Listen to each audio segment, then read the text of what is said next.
MP TET वर्ग 3 के विद्यार्थी इस वीडियो को एंड तक देखें। इस वीडियो में आपको कुछ ऐसे फैक्ट मिलेंगे जो आप पहली बार जान रहे होंगे। पूर्णांक क्या होती हैं? प्राकृतिक संख्याओं और उनके संगत ऋण संख्याएं तथा शून्य को संयुक्त रूप से पूर्णांक कहा जाता है। पूर्णांक 3 प्रकार के होते हैं: धनात्मक पूर्णांक, ऋणात्मक पूर्णांक और उदासीन पूर्णांक। धनात्मक पूर्णांक 1 से स्टार्ट होते हैं, अनंत तक जाते हैं, और इधर ऋणात्मक पूर्णांक -1 से लेकर -अनंत तक जाते हैं।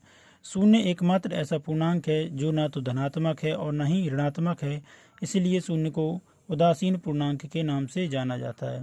किसी पूर्णांक का निरपेक्ष मान वही संख्या होती है, केवल उसका अगर माइनस के ऋणात्मक पूर्णांक का हम निरपेक्ष मान निकाल रहे हैं तो केवल उसका माइनस का चिन्ह है वो प्लस का हो जाता है।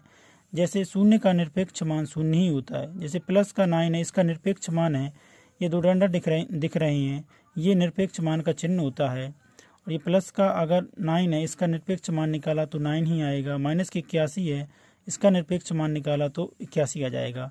अभी मैंने आपको बताया था कि अगर माइनस का चिन्ह है वो माइनस हट जाता है। शून्य का निरपेक्ष मान शून्य होता है, माइनस के 108 का निरपेक्ष मान 108 ही रहेगा, मतलब वैल्यू उसकी वही रहती है। लेकिन अगर माइनस में है तो वो क्या है, प्लस में हो जाता है।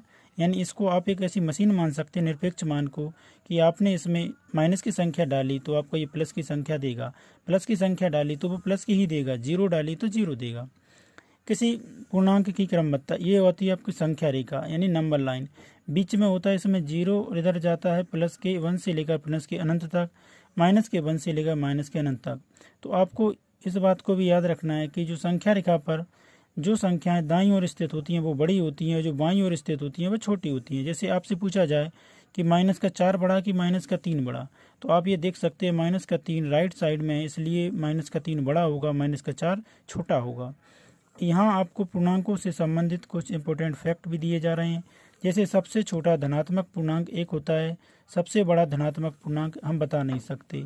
उसी प्रकार सबसे बड़ा ऋणात्मक पूर्णांक -1 होता है, और सबसे छोटा ऋणात्मक पूर्णांक हम संभव नहीं है यानी बता नहीं सकते।